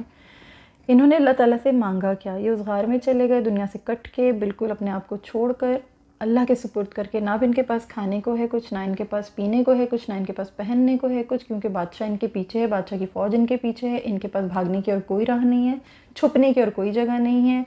پورے شہر کے دروازوں کے اوپر ظاہری بات ہے بادشاہ کی فوج ہے، بادشاہ کے سپاہی ہیں، وہ کھڑے ہوئے ہیں. اگر یہ دروازوں سے نکلیں گے، اس دور میں جو بادشاہوں کا دور ہوا کرتا تھا، شہروں کے دروازے ہوا کرتے تھے اور وہاں پر فوجیں تعینات ہوتی تھیں. جو آتا تھا اسے بھی پوچھا جاتا تھا، جو جاتا تھا اسے بھی پوچھا جاتا تھا، خبر لی جاتی تھی کون کہاں سے آ رہا ہے. اس لیے مسافروں کو پورا شہر پہچانتا تھا کہ یہ مسافر ہیں. آج ہمیں یہ چیزیں نہیں سمجھ میں آتی کون مسافر ہے کون مسافر نہیں ہے. اس دور میں خبر رکھی جاتی تھی کہ کون شہر میں انٹر ہوا ہے. ابھی تو صرف امیگریشن والوں کو پتہ ہوتا ہے کہ کون یہاں پر امیگرینٹ ہے، کون یہاں پہ امیگرینٹ نہیں ہے، کون لوکل ہے. اس دور میں جو سلطنت ہوا کرتی تھی اس میں دروازے ہوا کرتے تھے بڑے بڑے، اسی لیے کسی شہر کا دوسرے شہر میں داخل ہونے والا دروازے سے داخل ہوا کرتا تھا. ان کے پاس دروازے سے بھاگنے کی بھی کوئی جگہ نہیں تھی، اور اگر یہ بادشاہ کے دین پر آ جاتے ہیں تو ان کا ایمان چلا جاتا، اگر یہ دین کو بچاتے تو انہیں قتل کر دیا جاتا. ان کے پاس کوئی رستہ نہیں تھا. تو انہوں نے یہی بہتر سمجھا کہ ہمیں غار میں ہی پناہ لے لیتے ہیں. ہم کسی ایسی جگہ پر چلے جاتے ہیں. پہاڑی کی طرف جا رہے تھے، ایک راستے سے گزر رہے تھے چند نوجوان مل کر، اور ان کو پھر ایک چرواہا ملا، اس کے ساتھ اس کا کتا بھی تھا، اور یہ سب مل کر ایک پہاڑ کے پاس گئے. وہاں انہیں ایک غار نظر آئی، انہوں نے وہیں پناہ لے لی، اور اللہ سے جا کر انہوں نے وہاں کیا دعا کی. انہوں نے یہ کہا فقالو، سو انہوں نے کہا ربنا، اے ہمارے رب، آتینا یعنی عطا کر ہمیں عطا کر، ہمیں دے. آتینا من لدنکا یعنی اپنی جانب سے، اپنی طرف سے، اپنی خاص عطا سے. آتینا من لدنکا، اپنی خاص طرف سے، جو اللہ کی طرف سے جو خاص عطا ہوتا ہے اس سے. کیا عطا ہو؟ رحمت. اللہ سے رحمت مانگ رہے ہیں کہ ہمیں اپنے پاس سے رحمت عطا فرما. رحمت کا لفظ دیکھیں عام ہے، یہ دین کی ہدایت بھی ہے، یہ گناہوں سے مغفرت بھی ہے، یہ رزق کی وسعت میں بھی داخل ہے یہ لفظ، اور یہ امن وغیرہ سب کو شامل ہے. تو یہ اللہ تعالیٰ سے کیا مانگ رہے ہیں؟ رحمت مانگ رہے ہیں. یہ نہیں مانگ رہے اللہ تعالیٰ سے کہ اللہ تعالیٰ ہمارے لیے کوئی غیب سے معجزہ کر دے، اللہ تعالیٰ ہمارے لیے کوئی ایسے وسائل پیدا کر دے، اللہ تعالیٰ ہمارے لیے کوئی ایسے اچانک سے کوئی ہمارا مددگار پیدا کر دے، اللہ ہمارے لیے آسمان سے کوئی ملائکہ اتار دے، اللہ ہمارے لیے بیٹھے بیٹھے کوئی ایسے اسباب پیدا کر دے، اللہ فلاں فلاں کے دل میں ہمارے لیے احساس خیال ڈال دے کہ وہ ہمارے لیے کچھ بہتری کر دے، ہمارے لیے اچھا کر دے. اللہ تعالیٰ ہمارے ابو کے دل کے اندر یہ خیال ڈال دے کہ وہ اپنے بیٹے کو جو ہے کسی اچھی پوزیشن پر کھڑا کرنے کے لیے کہیں سفارش کر دیں. نہیں، ایسی کوئی فضول باتیں ان کے ذہنوں میں نہیں آ رہی. اللہ سے اللہ کی رحمت کو طلب کر رہے ہیں. یہ فکشنس دنیا میں نہیں جی رہے ہیں، حقیقی دنیا میں جی رہے ہیں، یہ حقیقی کردار ہیں. اللہ سے کیا مانگ رہے ہیں؟ نوجوان ہیں، نوجوانی میں، اور پختہ عمر کے نوجوان ہیں. یہ چھوٹے چھوٹے بچے، نو عمر لڑکے نہیں ہیں، نوجوان ہیں، جب مطلب پورے جو کڑیل سمجھدار عقل شعور والے نوجوان ہیں. فتیتن، فتوت سے ہے، صاحب فتوت ہیں. یہ صاحب فتوت ہونا، فتیہ فتوت سے ہوتا ہے، ٹھیک ہے. اور اسی جو فاتا یا ہے نا، اسی مادے سے اصل میں یہ لفظ بھی استعمال ہوتا ہے. افتا، یفتی، افتان یعنی مسئلے کا حل بتانا. آپ سنتے ہیں نا فتویٰ دینا، یعنی ذہنی طور پر کسی کو پختہ کرنا، مضبوط کرنا، جوان کرنا، اس کے ذہن کو، یعنی اس کو ذہن کو جوان کرنا، پختہ کرنا، مضبوط کرنا، ٹھیک ہے. تو یہ جو چند نوجوان تھے یہ صاحب فتوت تھے. ان کے پاس اللہ تعالیٰ نے کیا عطا کیا تھا؟ شعور عطا کیا تھا. ان کے پاس اللہ نے آگہی بھیجی تھی، آگہی تھی، ان کو بیداری تھی، فہم تھا، عقل تھا، مضبوطی تھی ذہنیت کی، ٹھیک ہے. تو یہ جو چند نوجوان تھے انہوں نے اللہ سے کیا طلب کیا؟ رحمت طلب کی. اور اللہ سے کیا کہہ رہے ہیں کہ وَحَيِّ لَنَا مِنْ أَمْرِنَا رَشَدًا، اور ہمارے لیے اس کام میں درستی کا سامان مہیا کر. یہ وحی جو ہے نا، حی ہوتا ہے فعل امر. تو سامان فراہم کر، تو اسباب پیدا کر، ٹھیک ہے. تو اللہ تعالیٰ سے یہ اسباب مانگ رہے ہیں اپنی طرف سے. لنا ہمارے لیے، وحی تو سامان پیدا کر، تو اسباب پیدا کر، لنا ہمارے لیے، من امرنا یعنی کس میں سے؟ اپنے جو تیرے جو معاملات ہیں اس امر میں. مطلب امرنا سے مراد یہ ہوگا کہ ایمان اور ترک کفر میں جو یہ ہمارا جو معاملہ ہے نا، تو ہمارے اس معاملے میں من امرنا، ہمارا جو یہ جو معاملہ ہے، ہم کے ایمان بچانا چاہ رہے ہیں، ہم ترک کفر کرنا چاہ رہے ہیں، ہمارے تمام تر معاملات کہ ہم کو حق پر استقامت عطا فرما، اور ہمارے معاملات زندگی جو ہیں ان کو آسان فرما. تو اس میں یہ کہہ رہے ہیں کہ من امرنا، ہمارے معاملے میں ہمارے لیے رشد عطا فرما. رشدہ، رشد طلب کر رہے ہیں. رشد عربی محاورہ ہے، ٹھیک ہے. رشدن عربی محاورہ ہے، یعنی میں نے تیری طرف سے حق پر استقامت اور پختگی دیکھ لی. رشدہ باب نصرہ اور سمیہ دونوں سے آتا ہے. اس کا مصدر ہوتا ہے رشد اور رشدہ اور رشاد اور رشیدہ. یعنی ہدایت یاب ہو گیا، اس کا یہ مطلب یہ بنتا ہے اس کا معنی. اور یہ باب استفعال کے بمعنی رشدہ کے بھی آتا ہے، اور طلب رشد بھی اس کا معنی ہو جاتا ہے. یعنی اللہ کی صفات میں رشید کا استعمال آپ دیکھتے ہیں نا کہ ہادی کے معنی میں آتا ہے، رشید ہدایت یافتہ. رشید یہ فعیل کے وزن پر صفت ہے، ہدایت یافتہ، نیک چلن. اسی سے مرشد ہے. مرشد کیا ہوتا ہے؟ سیدھی راہ بتانے والا، ہدایت دینے والا. اور رشد ہوتا ہے نیک راہ، ہدایت، سمجھ بوجھ، معاملہ فہمی. اسی سے ارشاد لفظ آپ لوگوں نے سنا، افعال کے وزن پر ہوتا ہے ارشاد، یعنی صحیح راہ بتانا، ہدایت دینا. اللہ تعالیٰ یوں ارشاد فرما رہے ہیں، یعنی اللہ تعالیٰ صحیح راہ بتا رہے ہیں، اللہ تعالیٰ ہدایت دے رہے ہیں. رسول اللہ صلی اللہ علیہ وسلم کا ارشاد مبارک ہے، یعنی انہوں نے جو ہدایت دی ہے ہمیں، جو انہوں نے ارشاد فرمایا ہے، جو انہوں نے صحیح راہ بتائی ہے ہمیں. تو اس طریقے سے یہ لفظ استعمال ہوتا ہے. اس کا مادہ ہے را شین دال. ٹھیک ہے، رشدہ یرشدو رشدن، رشدن مصدر ہے. تو اللہ تعالیٰ سے وہ ہدایت مانگ رہے ہیں، یعنی رشد تو ہدایت، رشد مانگ رہے ہیں. اللہ سے معاملہ فہمی مانگ رہے ہیں، اللہ تعالیٰ سے سمجھ مانگ رہے ہیں، ہدایت مانگ رہے ہیں، پختگی مانگ رہے ہیں، اللہ کی رحمت مانگ رہے ہیں، جو اصل مانگنے کی چیزیں ہیں. یہ اصحاب کہف اللہ تعالیٰ سے اس طریقے سے دعا کر رہے ہیں کہ ہمیں سکھا رہے ہیں کہ اللہ تعالیٰ سے ایسے حالات میں کیا مانگنا ہے. معجزے نہیں مانگنے بیٹھ کے کہ اللہ تعالیٰ کے پاس کچھ میریکل ہو جائے. اللہ میریکلسلی یہ کام ہو جائے. ہلنا پڑے گا، اپنے آپ کو جدوجہد میں ڈالنا پڑے گا، اپنے آپ کو کسی آزمائش سے گزارنا پڑے گا. سخت مشکل آئے تو اسے نمٹنے کے لیے آپ کے اندر معاملہ فہمی ہونی چاہیے. آپ کے اندر اللہ سے مانگنے کا سلیقہ ہونا چاہیے کہ اللہ تعالیٰ اب اس میں ہمیں معاملہ فہمی عطا فرما، ہمیں استقامت عطا فرما، بردباری عطا کر، ہمیں سمجھ آئے، ہمیں صحیح طریقے سے ڈائریکٹ فرما. ایک تو رحمت شامل کر، تیری رحمت ساتھ ہوگی تو کام آسان ہو جائیں گے، کیونکہ تیری رحمت تو بارش کے قطروں کی طرح ہے، ہمیں بھگو دے گی، ہم پورے سر سے پاؤں تک اس میں بھیگ جائیں گے، تو ہم ڈھانپ لیے جائیں گے تیری رحمت میں. اللہ کی رحمت اللہ کی کائنڈنس ہے. اللہ کائنڈ ہو جاتا ہے تو ہر چیز آسان ہو جاتی ہے. لیکن ساتھ میں اللہ سے رشد مانگ رہے ہیں، اللہ سے ہدایت مانگ رہے ہیں. اللہ تعالیٰ سے ان چیزوں کی طلب کیا کریں جب بھی آپ کے اوپر کوئی سخت وقت آ جائے کہ اللہ میرے معاملے میں مجھے رشد عطا فرما. یہ ایسی دعا ہے کہ یہ ضرور اللہ تعالیٰ سے مانگنی چاہیے اور ہر وقت مانگنی چاہیے کہ ربنا آتینا من لدنک رحمۃ وہیئ لنا من امرنا رشدا. اللہ تعالیٰ ہمیں عقل عطا کرے، فہم عطا کرے، پختگی عطا کرے، رشد عطا کرے. جسے رشد عطا ہو گیا اس کے بہت سارے معاملات سیدھے ہو جاتے ہیں. پھر اللہ تعالیٰ کیا فرما رہے ہیں کہ انہوں نے اللہ تعالیٰ سے جب رشد و ہدایت طلب کی تو اللہ تعالیٰ نے ان کے معاملات میں ان کے ساتھ کیا کیا. اللہ تعالیٰ نے یہ فرمایا کہ فَضَرَبْنَا عَلَىٰ آذَانِهِمْ فِي الْكَهْفِ سِنِينَ عَدَدًا. سو ہم نے اس غار میں ان کے کانوں پر سال ہر سال تک نیند کا پردہ ڈال دیا. یعنی ہم نے ان کے کانوں پر ایسے پردے ڈال دیے تھے کہ باہر کی آواز اندر داخل ہی نہیں ہو سکتی تھی. پردے سے مراد ہے نیند کا پردہ. تھپکی دی اللہ تعالیٰ نے. فَضَرَبْنَا ہم نے، تھپکی ضربہ کہتے ہیں ہٹ کرنا. فَضَرَبْنَا جیسے ماں بھی اپنے بچے کے کان پہ تھپکیاں دیتی ہے تو بچہ جلدی سو جاتا ہے، سکون میں آ جاتا ہے، سو جاتا ہے. تو اللہ تعالیٰ نے ان کے کانوں پر ایسے نیند کی تھپکیاں دیں. یعنی ان کے کانوں پر بیسیکلی کیا ہوا کہ اللہ تعالیٰ نے ان کے اوپر نیند کا ایک پردہ ڈال دیا. آذان کہتے ہیں اذن، اذن کی جمع ہے آذان. تو ان کے کانوں کے اوپر علی آذانہم ہم نے نیند کا ایک پردہ ڈال دیا. ہم نے تھپکیاں دیں، تھپکی دی. فضربنا علی آذانہم فی الکہف یعنی کہ جس کہف میں وہ تھے اس کہف میں سنین عددا. سنین کا معنی یہ ہوتا ہے نمبر آف ایئرز، گنتی کے کچھ سال. اور عددہ کا معنی جو یہاں پر جو عددہ استعمال کیا گیا ہے بیسیکلی اس کا مطلب یہ ہے کہ بڑھانے کی جو کثرت ہے نا، یعنی سنین کی طرف اشارہ ہے. جو کم جو وقت ہوتا ہے نا اس کو گنا نہیں جاتا. عددہ کا معنی یہاں یہ بن رہا ہے کہ بہت لمبے عرصے تک کے لیے ان کو سلا دیا تھا، اسی لیے سنین کے ساتھ عددہ کا معنی ہے جمع. عددہ کی یہاں پر جو ہے اللہ تعالیٰ نے ایڈیشن فرمائی ہے. عددہ اس لیے استعمال کیا گیا بڑھانے سے، کثرت سنین کی طرف اشارہ ہے.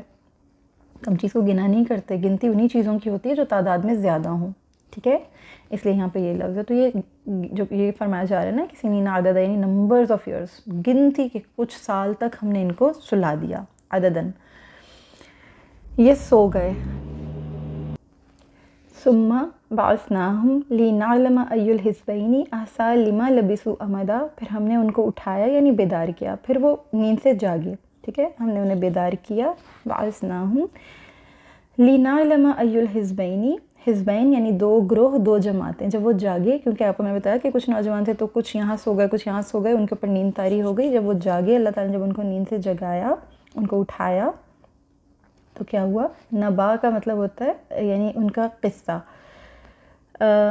سوری میں آپ کو آگے کی آیت کی طرف لے گئی، سوری، یہاں تھا لِنَعْلَمَ أَيُّ الْحِزْبَيْنِ، تاکہ ہم معلوم کر لیں ان دونوں گروہوں میں کون گروہ ان کے رہنے کی مدت سے زیادہ واقف ہے. یعنی حزبین میں نے آپ کو بتایا نا کہ 2 گروہ 2 جماعتیں، ایسا لما لبسوا امدا، کہ دونوں گروہوں میں سے کون ان کے جو جتنا عرصہ وہ وہاں پر رہے تھے، کتنی حد تک جو ہے ان کو اس بات کا احساس ہے، انہیں خبر ہے، انہیں واقفیت ہے اس بات سے کہ ہم کتنا عرصہ یہاں پہ رہیں. امدا کا مطلب ہوتا ہے مدت. یہ جو امدن ہے نا، امدن یعنی غایت، مدت. اور علم سے مراد علم حالی، یعنی جس حال میں وہ تھے، جتنا عرصہ وہ وہاں پہ رہے تھے، ان کو خبر ہو اس بات کی، ہمیں تاکہ معلوم ہو سکے، وہ جان سکیں کہ ان میں سے کون سا گروہ ہے جس کو یہ بات صحیح طریقے سے پتہ ہے کہ وہ یہاں کتنا عرصہ رہتے. ابھی میں آپ کو ان آیات کے حوالے سے ایک بہت امپورٹنٹ بات بتاؤں گی جو آپ کو انشاءاللہ تعالی ان آیات کو ڈیٹیل میں سمجھنے میں مدد عطا کرے گی انشاءاللہ تعالی. یہ تھا اجمالی طریقے سے اللہ تعالیٰ نے ان کا بیسیکلی انٹروڈکشن جو دیا ہے کہ وہ چند نوجوان تھے جو دین پر تھے اور کہف میں انہوں نے پناہ لی، ہم سے دعا کی انہوں نے کہ ہمیں رحمت عطا کر، ہمیں رشد عطا کر. پھر ہم نے ان کے کانوں پر نیند کی تھپکیاں دیں جو نمبر آف ایئرس پر مشتمل تھیں، اور پھر ہم نے ان کو دوبارہ سے اٹھایا اور تاکہ ہم یہ دیکھ سکیں، ہمیں یہ علم ہو سکے، ہم یہ جان سکیں کہ ان 2 گروہوں میں سے کن کو جو ہے مدت صحیح پتہ تھی، وہ مدت سے صحیح واقف تھے کہ ہم یہاں کتنا عرصہ رہے ہیں. یہ اجمالی طور پر ہے. اس سے آگے جب جائیں گے تو اللہ تعالیٰ پراپر قصے کے اندر داخل کریں گے. یہیں پر رک کر ہم ایک بات سمجھ لیں کہ یہ اتنا عرصہ جو وہاں پر سوئے رہے، قرآن کریم میں اسی سورہ کے اندر آگے جا کر آیات میں ذکر ملتا ہے کہ تقریباً یہ 300 سال تک سوئے تھے، جو کہ سولر کیلنڈر کے حساب سے بنتا ہے 300، لونر کے حساب سے 309 بنتا ہے، جس کو قرآن نے بھی ذکر کیا ہے. یہ کیسے پاسبل ہوا؟ دیکھیں، یہ جو اصحاب کہف ہے نا، یہ تمثیلی طور پر بیان کیے گئے ہیں. ان کا پورا قصہ جو ہے یہ ہمارے سامنے تمثیل کے طور پر آیا ہے. اللہ تعالیٰ نے حدیث قدسی میں یہ فرمایا، ابو ہریرہ رضی اللہ تعالیٰ عنہ سے مروی ہے کہ یہ حدیث قدسی نبی صلی اللہ علیہ وسلم نے یہ بتائی ہے ہمیں کہ یؤذینی ابن آدم یسب الدہر وانا الدہر بید الامر اقلب اللیل والنہار. یہ متفق علیہ حدیث ہے کہ اللہ رب العالمین فرماتا ہے ابن آدم مجھے تکلیف پہنچاتا ہے، زمانے کو برا بھلا کہتا ہے، حالانکہ میں ہی زمانہ ہوں، زمانہ تو میں خود ہی ہوں. وانا الدہر، میرے ہاتھ میں سب خیریں اور بھلائیاں ہیں. بید الامر، میرے ہاتھ میں سب خیریں اور بھلائیاں ہیں. اقلب اللیل والنہار، اور میں ہی رات اور دن کا بدلنے والا ہوں. اللہ تعالیٰ نا، یہ بات یاد رکھیں کہ اللہ تعالیٰ کی ملک ہے، اللہ تعالیٰ کی ہر چیز، اس پوری کائنات کی ہر چیز اللہ تعالیٰ کی ملک ہے. یعنی یہ جو ایبسلیوٹ ٹائم ہے نا، یہ بھی اللہ رب العالمین ہی کی ملک ہے، اور یہ بالکل انڈیپینڈنٹ چیز ہے. انسان وقت کا محتاج ہے، وقت انسان کا محتاج نہیں ہے. یہ اللہ کی ایسی مخلوق ہے جس کا محتاج انسان ہے. انسان کا محتاج نہیں بنایا اللہ نے وقت کو، اور وقت اللہ تعالیٰ خود ہے. یعنی یہ جو وقت ہے، یہ جو دہر ہے، جو زمانہ ہے، یہ اللہ تعالیٰ خود ہے. ایسا نہیں ہے کہ یہ کچھ الگ سے چیز ہے، یہ اللہ تعالیٰ کا ایک بہت ہی خاص قسم کا ایک اللہ کی شان ہے. اللہ نے کچھ قوانین مرتب کیے ہیں قدرت کے کچھ قوانین مرتب اس طریقے سے فرمائے ہیں کہ ایک ایبسلیوٹ ٹائم ہے جو کہ ایبسلیوٹ ہے، اور ایک سیریل ٹائم ہے. وہ سیریل ٹائم کیا ہے؟ جیسے ہم رات کو دیکھتے ہیں، دن کو دیکھتے ہیں، رات، دن، پھر ہفتے، مہینے، سال، یہ سب کیا ہیں؟ یہ سیریل ٹائمز ہیں. انہیں ہم کیلکولیٹ کر پاتے ہیں، انہیں ہم گن پاتے ہیں، انہیں ہم شمار کر پاتے ہیں. اور اللہ سبحانہ وتعالیٰ نے ان ایبسلیوٹ ٹائم اور سیریل ٹائم کے درمیان، ان کے مابین 7 مختلف جہان بنائے ہیں جنہیں 7 ڈفرینٹ ورلڈز آف ٹائم کہا جاتا ہے، جسے قرآن کی اصطلاح میں کیا جاتا ہے؟ 7 سماوات. اس بات کو سمجھنے کی کوشش کیجیے گا. قرآن کی اصطلاح میں ہم سب مسلمان پڑھتے ہیں 7 سماوات، جسے عام لفظوں میں کیا ترجمہ کیا جاتا ہے؟ 7 آسمان. جبکہ یہ کیا ہیں؟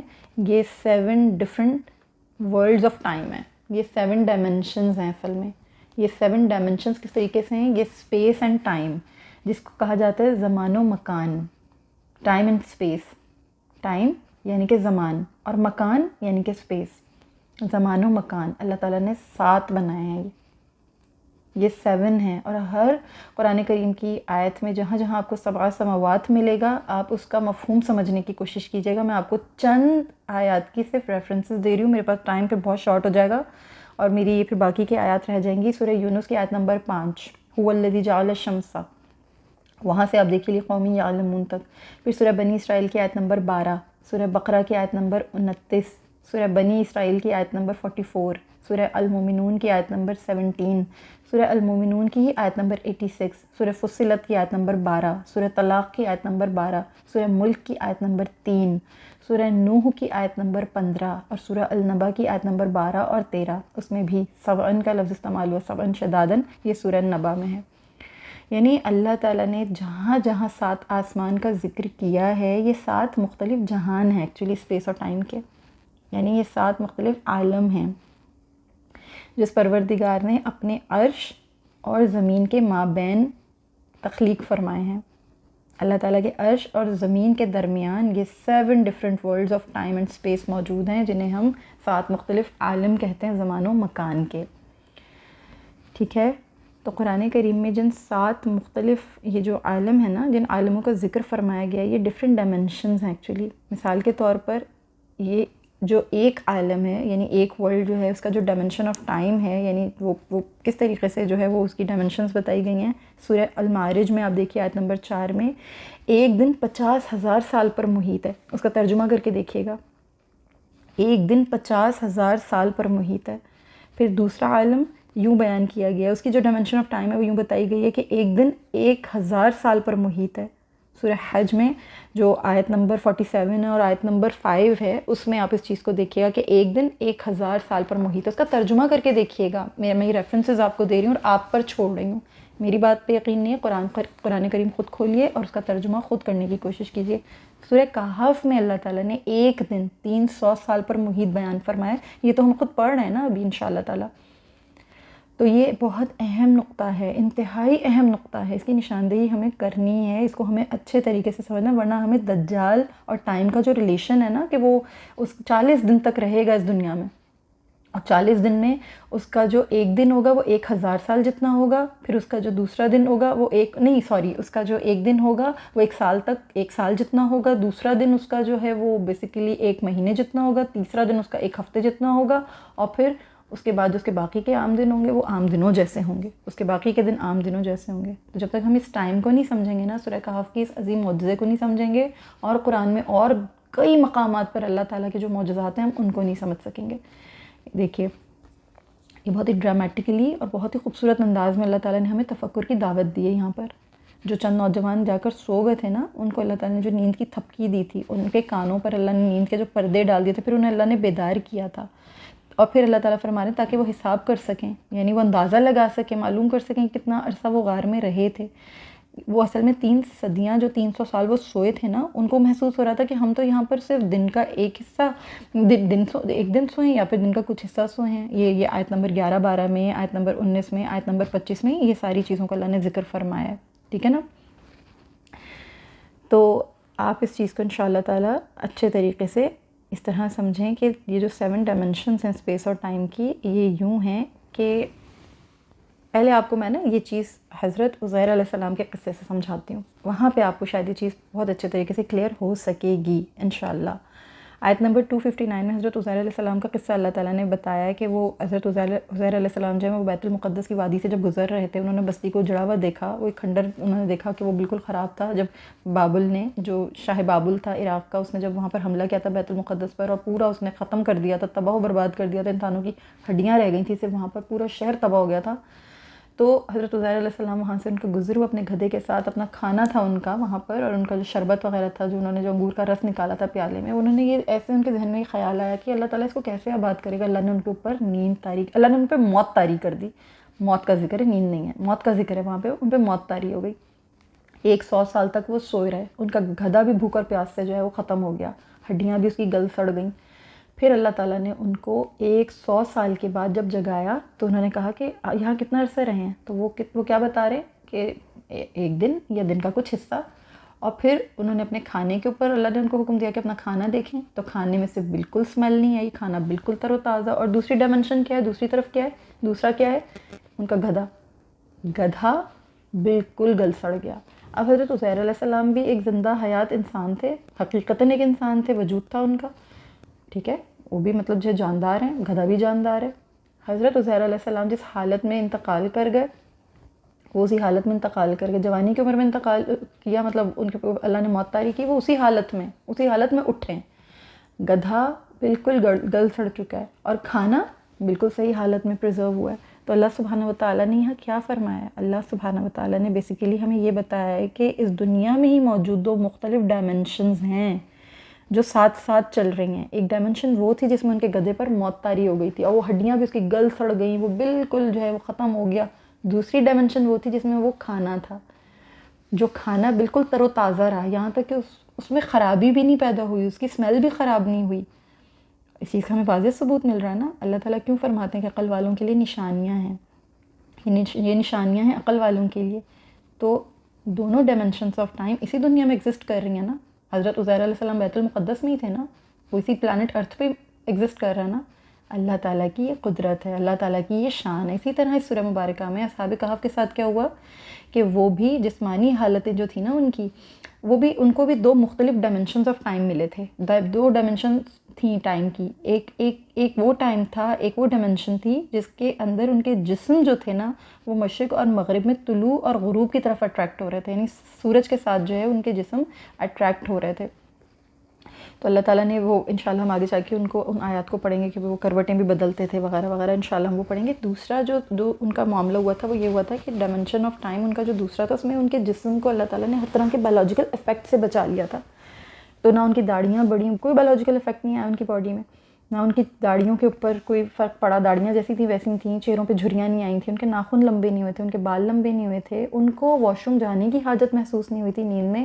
اگر بہت گہری نیند میں بھی سو تو انسان 1 گھنٹے بعد، 10 گھنٹے بعد، 18 گھنٹے بعد، 24 گھنٹے بعد بھی اٹھے گا. آخر اس کو ایک نیچرل فینومینا ہے، اس کو واش روم کی حاجت ہوگی، وہ اٹھے گا. نہیں اٹھے، 3 صدیاں گزرنی نہیں اٹھے. کیا وجہ تھی؟ کیونکہ اللہ سبحانہ و تعالیٰ، سب سے پہلے اللہ تعالیٰ کی قدرت، اللہ تعالیٰ کی اپنی شان، اور دوسری بات وہ تھے ہی نہیں، وہ اس ڈائمنشن میں تھے ہی نہیں. وہ یہ جو dimension of time and space ہے، اللہ نے دوسرے جو ڈائمنشن تھی ٹائم اور اسپیس کی، اللہ نے وہاں پہ ان کو پریزرو کیا تھا. اللہ تعالیٰ کیا فرما رہے ہیں؟ الذی خلق 7 سماوات طباقا، 7 سماوات یعنی 7 جو سماوات، 7 جو عالم بنائے ہیں، ہیونز ہیں، 7 جو جہان اللہ نے بنائے نا، جو عالم بنائے اللہ نے، وہ طباقا یعنی کہ وہ طبقوں میں ہیں، برابر ہیں، طبقات ہیں ان کے، وہ ایک ساتھ ہیں بنائے میں اللہ پاک نے. ٹھیک ہے، وہ طبقات میں بنائے گئے ہیں، وہ برابر ہی ہیں، ساتھ ہی ہیں. آپ پڑھتے ہیں نا اس کو سورہ ملک میں.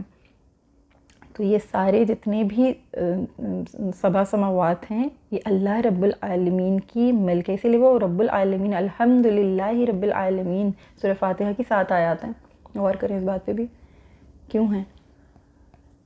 اللہ رب العالمین وہ جو جہان ہے نا، یہ جو عالم ہیں، ان تمام عالموں کا اللہ رب ہے، رب العالمین، تمام عالموں کا رب، اس میں موجود تمام مخلوق کا رب ہے.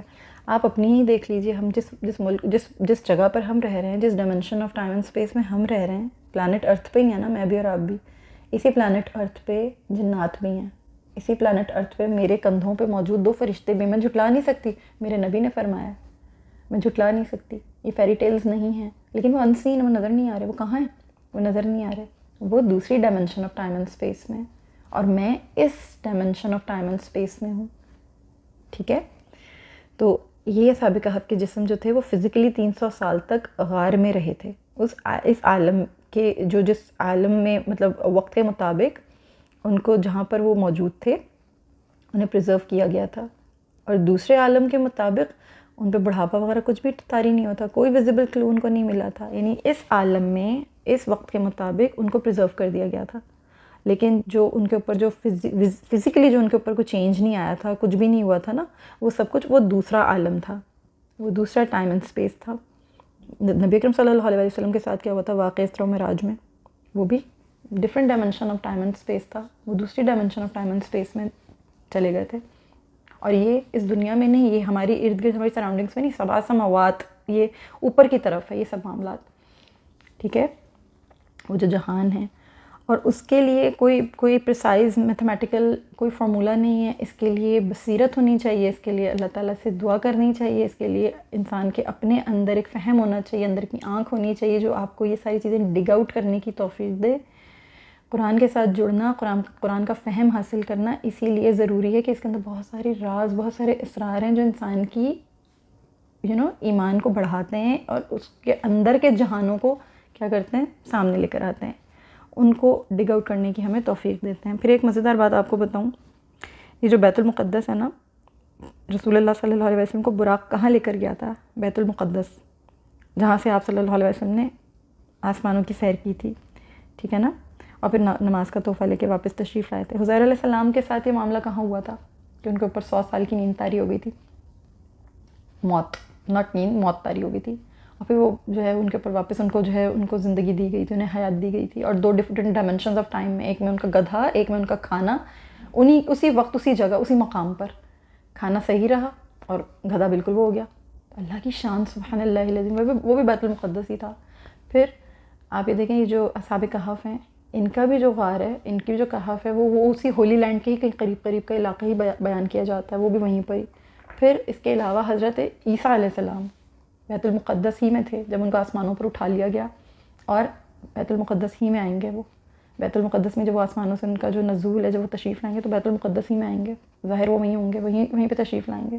سبحان اللہ العظیم, یہ پورا فنومنا ذہن میں رکھیں اور دجال کی حدیث پہ غور کریں. اللہ تعالیٰ سورہ اعراف میں فرما رہے ہیں, آیت نمبر 54 میں, الا لہ الخلق والامر تبارک اللہ رب العالمین, یعنی آگاہ ہو جاؤ کہ لہ الخلق والامر, کہ وہی ہے لہ الخلق والامر, لہ الخلق والامر, اسی کے لیے ہے, اسی کا ہے خلق اور امر, تبارک اللہ رب العالمین. ٹھیک ہے, بہت بابرکت ہے رب کی ذات جو رب العالمین ہے. تو اس چیز کو, اس کنسیپٹ کو اپنے ذہن میں رکھتے ہوئے ان کو پڑھیں, ان آیات کو پڑھیں کہ اللہ رب العالمین جس طرح چاہیں, جیسے چاہیں کر سکتے ہیں. یہ کوئی حیران کر دینے والی بات نہیں ہے. سورہ بقرہ میں 5 واقعات آتے ہیں کہ اللہ نے مردوں کو کس کس طرح سے زندہ کیا ہے. 5 واقعات. عزیر علیہ السلام کا قصہ ہے, وہ جو شخص بنی اسرائیل کا مر گیا تھا, اس کو مار دیا, اس کو قتل کر دیا تھا اس کے بھتیجے نے. پھر اللہ تعالیٰ نے بنی اسرائیل کو کہا گائے کو ذبح کرو, اس کو گوشت کا ٹکڑا مارو, وہ زندہ ہو گیا. مردے نے بتایا کہ مجھے اس نے قتل کیا, اور پھر دوبارہ اس میں موت طاری ہو گئی. یہ دوسرا واقعہ. پھر تیسرا واقعہ, بنی اسرائیل جن کے اوپر طاعون کی بیماری آ گئی تھی اور وہ نکلے تھے اس بستی سے, ان کو اللہ تعالیٰ نے کثرت تعداد میں اللہ نے ان پہ موت طاری کی تھی, پھر ان کو دوبارہ اللہ نے حیات دی تھی. تیسرا واقعہ. چوتھا واقعہ, جب حضرت ابراہیم علیہ السلام نے مشاہدہ کرنا چاہتا ہے حیات بعد الموت کا, تو اللہ تعالیٰ نے حکم دیا تھا 4 پرندے پالیے, ان کو الگ الگ ان کو کاٹ دیجئے, پر الگ کر دیجئے, کیما بنا دیجئے, کسی پہاڑ پر پھینک دے, کوئی کہیں پھینک دے, کوئی کہیں پھینک دے, پھر ان کو آواز دیجئے.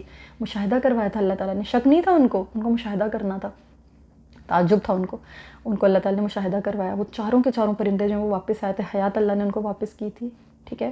پھر اسی طریقے سے اللہ تعالیٰ اسی طرح سے پروردگار جو ہے وہ موت بھی دینے پر قادر ہے, وہ زندگی بھی دینے پر قادر ہے. اللہ مردوں کو زندہ کر رہے ہیں, تو یہ اصحاب کہف پر تو نیند طاری ہوئی تھی, اور آپ کو میں نے ڈائمینشنز آف ٹائم بھی بتایا, اور آپ کو میں نے وہ آیات کا ریفرنسز بھی دیا جس کے اندر اللہ پاک نے یہ بتایا کہ ایک دن 50,000 سال جتنا, پھر ایک دن 300 سال جتنا, پھر ایک دن جو ہے وہ 100 سال جتنا. یہ ساری آیات کا میں نے آپ کو ریفرنس بھی دیا. تو اس کانٹیکسٹ میں رکھتے ہوئے اصحاب کہف کے لیے اللہ تعالیٰ خود فرما رہے ہیں کہ آپ کو ایسے لگتا ہے کہ یہ ہماری عجائبات میں سے کوئی عجیب نشانی ہے. ایسا نہیں ہے, بہت ساری اور بھی نشانیاں. قرآن کو کھولیں, قرآن کو دیکھیں. آگے اللہ تعالیٰ پورا قصہ بتا رہے ہیں کہ نحن نقص علیک نبأہم بالحق, ہم آپ سے ان کا واقعہ ٹھیک ٹھیک بیان کرتے ہیں, بالحق یعنی حق کے ساتھ, بالکل سچا سچا. انہم فتیۃ آمنوا بربہم وزدناہم ہدی, کہ وہ چند نوجوان تھے, یقیناً وہ چند نوجوان تھے جو اپنے رب پر ایمان لائے تھے, اور ہم نے ان کی ہدایت میں انہیں اور ترقی دی تھی, انہیں اور ترقی دے دی تھی. ٹھیک ہے.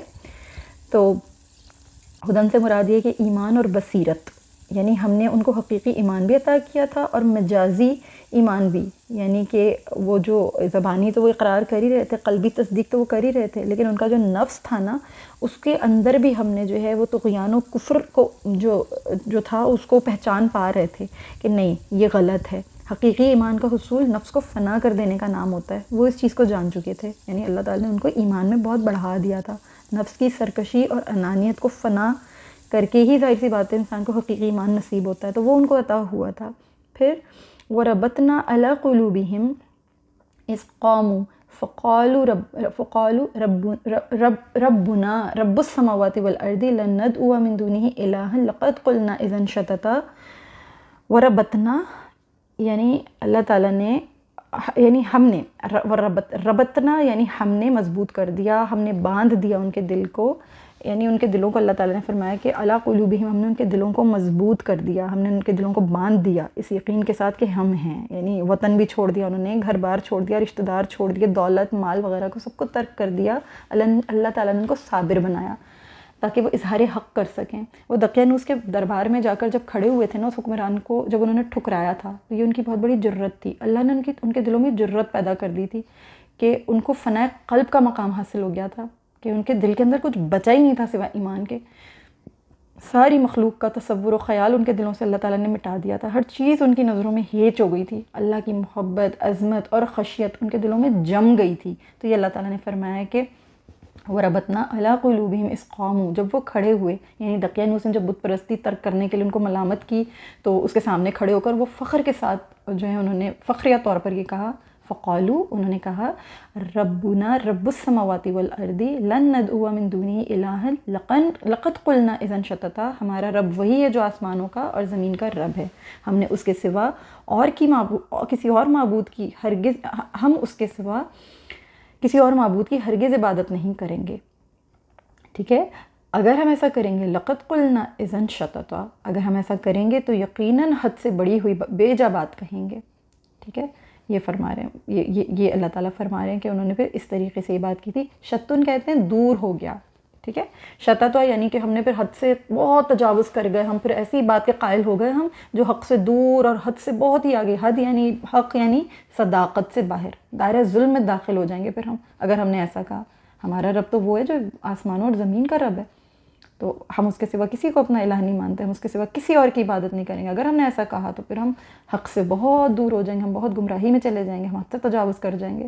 ہؤلاء قوم اتخذوا من دونه الہا لولا یأتون علیہم بسلطان بین فمن اظلم ممن افترى علی اللہ کذبا۔ یہ میں نے آپ کے سامنے یہ 3 آیات اس طریقے سے بیان کی ہیں۔ ہماری ہؤلاء قوم اتخذوا من دونه آلہہ، ہماری اس قوم نے اللہ کے سوا دوسروں کو معبود بنا رکھا ہے، یعنی بتوں کی پوجا کرتے ہیں۔ لولا یأتون علیہم بسلطان بین، بتوں کو پوجنے کی کوئی واضح دلیل یہ کیوں نہیں پیش کرتے؟ بغیر واضح دلیل کے دین کے عقائد قابل قبول نہیں ہیں، ٹھیک ہے نا، مطلب واضح دلیل نہیں ہو اگر آپ کے پاس دین کی تو عقائد کو تو نہیں قبول کرنا چاہیے۔ یہ گمان کر کے کہ آپ کے باپ دادا پیروی کر رہے ہیں تو آپ کے اوپر بھی ان کی عقائد جو ہے وہ، آپ کے اوپر بھی عقیدوں کی جو ہے وہ لازمی سی وہ ہے، آپ کے اوپر فرض نہیں ہے۔ یہ عقائد کی صحت کو ثابت کرنے کے لیے کافی نہیں ہوتا ہے۔ عقائد بلا دلیل اتباع کے نہیں، بلا دلیل کے ان کی اتباع نہیں کرنی چاہیے، درست نہیں ہے، ٹھیک ہے۔ تو یہ فرما رہے ہیں، یہ اللہ تعالیٰ یہ فرما رہے ہیں کہ لولا یاتون علیہم بسلطان بین فمن اظلم ممن افترى علی اللہ کذبا، جو شخص اللہ پر دروغ بندی کرے اس سے بڑھ کر ظالم بھلا کون ہے؟ فمن اظلم، اس سے بڑا ظالم بھلا کون ہے؟ جو اللہ پر ممن افترى علی اللہ کذبا، جو افتراء کرے اللہ تعالیٰ پر، جھوٹ بولے، جھوٹ باندھے، ٹھیک ہے، یعنی جو شخص اس کے ساتھ کسی کو ساجی مانتا ہو، اس کا ساتھی مانتا ہو، اس کے ساتھ کسی کو شریک ٹھہراتا ہو اور کسی کو اللہ کی اولاد قرار دیتا ہو، اس سے بڑھ کر ظالم کوئی نہیں، کوئی نہیں۔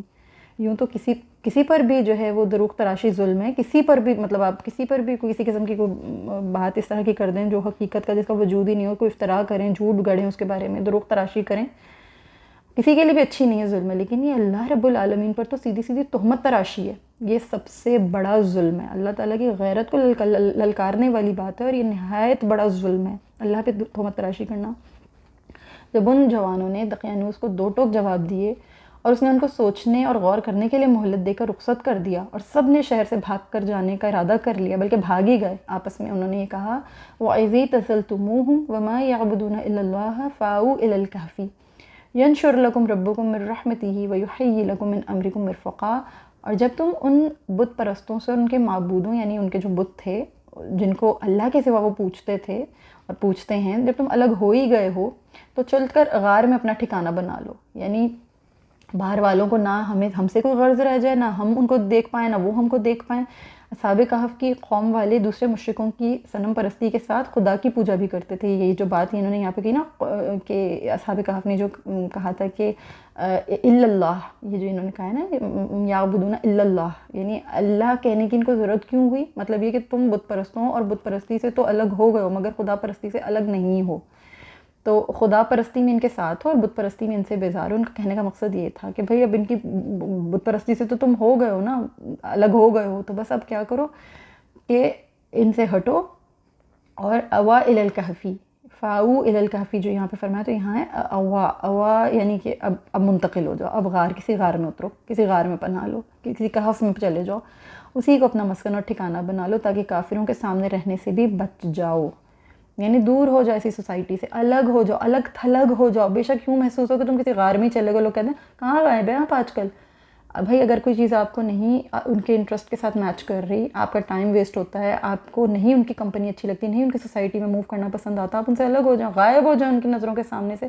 یہی مقصد ہے کہ آپ غائب ہو جاؤ ان کے سامنے سے. اگر آپ کو لگتا ہے کہ وہ سوسائٹی آپ کے لیے نہیں ہے، وہ کلچر آپ کے لیے نہیں ہے، وہ ماحول آپ کے لیے نہیں ہے، آپ کو اگر ہجرت بھی کرنی پڑے، وہ ملک ہی چھوڑنا پڑ جائے، چھوڑ دیں. آپ کے دین پہ اگر آنچ آ رہی ہے الگ ہو جائیں. ینشر لکم ربکم من رحمتہ ویحیی لکم من امرکم مرفقا. ینشر لکم سے کیا مراد ہے؟ یہ جو نون شین را ہے، نشرہ ینشرو، کسی چیز کو پھیلانا. ٹھیک ہے، کسی چیز کو پھیلانا. تمہارا رب تم کو رزق کی فراخیت عنایت کرے گا اور دونوں جہان میں اپنی رحمت سے تمہارے لیے کشائش فرما دے گا، اور تمہارے تمام امور میں فائدے کا سامان خود فراہم کرے گا. ٹھیک ہے، اللہ تعالیٰ یعنی تمہارے لیے خود فراہم کرے گا. جو مرفقہ ہے نا، مرفقن، یہ اس میں اعلیٰ ہے، یعنی ذریعہ جس سے فائدہ حاصل ہو. ایسے اسباب اللہ پیدا کرے گا، ایسے اللہ تعالیٰ آپ کو جو ہے وسائل فراخ آپ کے لیے عطا ہو جائیں گے، ایسے آپ کو اسباب مہیا ہو جائیں گے کہ اللہ تعالیٰ خود بخود آپ کے لیے جو آسانیاں پیدا فرما دے گا. اصحاب کہف کا ایمان پختہ اور اللہ کے فضل سے بالکل صحیح تھا. ان کا اللہ پہ بھروسہ اٹل تھا، اس لیے انہوں نے یہ بات کہی تھی. اللہ پہ پورا یقین اور اللہ پہ پوری جو ہے وہ ایمان کے ساتھ، پورے پختگی یقین کے ساتھ، مطلب بہت ہی راسخ تھا ان کا ایمان. تو انہوں نے اللہ تعالیٰ کے اوپر بھروسہ کرتے ہوئے غار کی طرف پناہ لی تھی. تو یہ آیات نمبر 9 سے لے کر 16 تک میں نے آپ کے سامنے رکھی ہیں. انشاءاللہ تعالیٰ ہم مزید آگے پڑھیں گے تو یہ جو کانسیپٹس میں نے آپ کے دماغوں میں ابھی بنائے ہیں کہ ٹائم اینڈ اسپیس، ڈائمینشنس اور یہ ساری چیزیں، یہ مزید آگے جیسے جیسے ہم آیات میں اتریں گے تو ہم ان کو بھی اچھے طریقے سے مزید سمجھیں گے. فاؤنڈیشن بنانے کا مقصد یہ ہے کہ یہ جو اجمالی آیات تھیں ان کو سمجھنا بہت ضروری تھا. پھر نحن نقص سے اللہ تعالیٰ نے باقاعدہ طور پہ ان کے قصے کا آغاز کر دیا. تو ابھی 16 آیات ہم نے کر لی ہیں. انشاءاللہ تعالیٰ نیکسٹ لیکچر میں ہم اس سے آگے کی بات کریں گے. اللہ تعالیٰ ہمیں سیکھنے کی توفیق عطا فرمائے، سمجھنے کی توفیق عطا فرمائے، اور اس دوران میں مجھ سے جو بھی میری شارٹ کمنگز ہوں اللہ تعالیٰ ان سے درگزر فرمائے. آمین یا رب العالمین. السلام علیکم ورحمۃ اللہ وبرکاتہ. چلیں اب جو ہمارا حفظ کا سیشن ہے ہم اس کو سٹارٹ کرتے ہیں. بسم اللہ الرحمن الرحیم.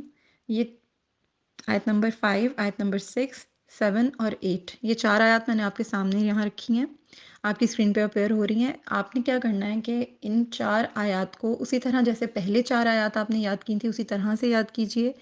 ساتھ ساتھ ان کو دیکھ کے اسکرین کے اوپر کانوں میں سنتے رہیے اس قرات کو، اور اس کو آنکھوں سے دیکھتے رہیے.